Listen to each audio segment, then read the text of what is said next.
ഫ്രണ്ടുമായിട്ട് നമ്മൾ പുറത്തോട്ട് ഇറങ്ങിയപ്പോഴും നമ്മൾ സാധാരണ വെള്ളത്തിലൊക്കെ കഴിക്കത്തുള്ളൂ. അപ്പം ഫ്രണ്ട് പറഞ്ഞത് നമുക്കിന്നൊരു ഇപ്പാച്ചി കഴിച്ചാലോ എന്ന് വെച്ചു. അങ്ങനെ നമ്മളൊരു ചൈനീസ് ബഫറ്റ് കയറി. അവിടെ കയറിയിട്ട് ഇതേപോലെ അവിടെ അമേരിക്കനും ചൈനീസ് ഫുഡുകളാണ്. നമ്മൾ രണ്ടും ട്രൈ ചെയ്യാമല്ലോ, ഒരേ സമയം രണ്ടും ട്രൈ ചെയ്യാമല്ലോ. അങ്ങനെ നമ്മളിവിടെ കയറി. അങ്ങനെ കയറി നമുക്ക് ഇഷ്ടംപോലെ ഫുഡുകൾ വരുന്നുണ്ട്. അവിടെ ആവശ്യത്തിന് ഇത് കഴിക്കാം. പിന്നെ എന്തെങ്കിലും പുറത്ത് ഫുഡ് നമുക്ക് കൊണ്ടുപോകുന്നതിന് നമ്മൾ എക്സ്ട്രാ പൈസ കൊടുക്കണം. ബാക്കിയെല്ലാം നമുക്ക് ഇവിടുന്ന് ഇഷ്ടം പോലെ കഴിക്കാം.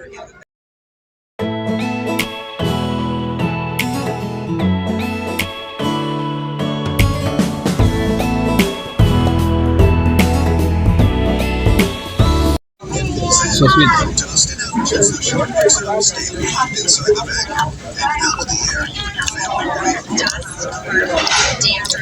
സൂപ്പർ.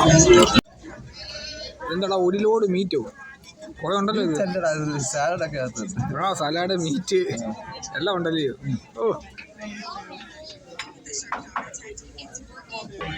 ഫുഡൊക്കെ അടിച്ചുകൊണ്ടിരിക്കുമ്പോൾ തന്നെ നമുക്ക് നല്ലൊരു ഡ്രിങ്ക് കിട്ടുന്നതാണ്. അത് നമുക്ക് പെപ്സിയോ സെവനപ്പോ എന്താണ് നമുക്ക് വേണ്ടത് എന്നുള്ളത് അവർ നമുക്ക് തരുന്നതാണ്. ഇത് നമുക്ക് ഫുള്ള് കുടിച്ച് തീർത്താലും നമുക്ക് അകത്ത് തന്നെ റീഫിൽ ചെയ്യാൻ പറ്റും. ഫ്രീ റീഫിലാണ്.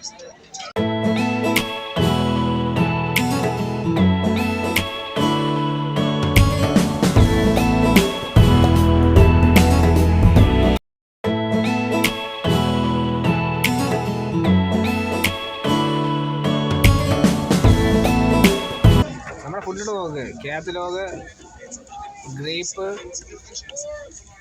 കാത്തലോഗിന് തന്നെ വേറൊരു വെർഷന് പേസ്ട്രി. ഇതിൻ്റെ കൂടെ മുങ്ങിപ്പോയി, ഈ ഫ്രൂട്ട്സിൻ്റെ മുങ്ങിപ്പോയി നമ്മുടെ കേക്ക്.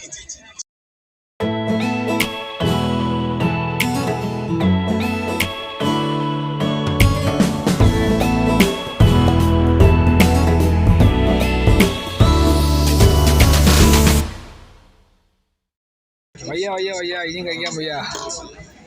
Over, it's over.